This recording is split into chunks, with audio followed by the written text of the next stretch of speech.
हमें इज्जत से रहने का हक है स्पीकर साहब।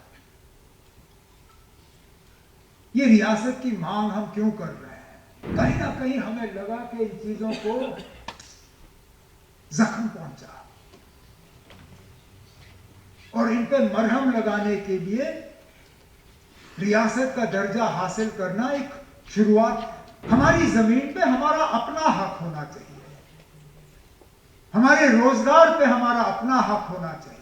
हमें बाहर के इन्वेस्टर्स से कोई गिला नहीं है, शौक से आइए, करिए इन्वेस्ट। टैक्स का नतीजा है जो हमने एसेट्स बनाए हैं उनको हम बेचने के लिए तैयार नहीं है। अगर आपको ये लगता है कि हमारी बनाई हुई चीजें आप सस्ती कीमत पे खरीद के खुद अमीर हो जाएं और हमारे लोग जो हैं वो बेरोजगार बने, वो गरीब रहें, उस बात की इजाजत जो है हम कभी नहीं देंगे। हमें इज्जत से रहने का हक है स्पीकर साहब।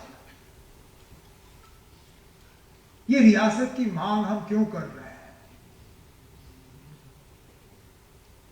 क्योंकि आखिरकार हमारी शनाख्त, पहचान, हमारा वजूद, हमारा विकार, कहीं ना कहीं हमें लगा कि इन चीजों को जख्म पहुंचा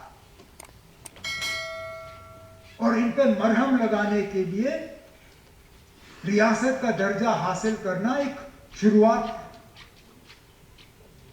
लेकिन इसके साथ साथ बाकी रियासतों की तरह हमारी जमीन पे हमारा अपना हक होना चाहिए, हमारे रोजगार पे हमारा अपना हक होना चाहिए, हमारी रिसोर्सेज पे हमारा अपना हक होना चाहिए।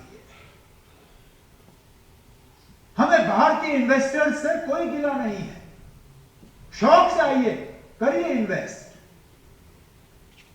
लेकिन जो चीजें यहां के लोगों की मेहनत के नतीजा है, उनकी टैक्स का नतीजा है, जो हमने एसेट्स बनाए हैं उनको हम बेचने के लिए तैयार नहीं है स्पीकर साहब, वो हम दूसरों के हवाले नहीं करेंगे। यहां कुछ लोगों को गलतफहमी है कि हम गुलमर्ग या पहलगाम बेचने वाले हैं, वो इस गलतफहमी से बाहर आए।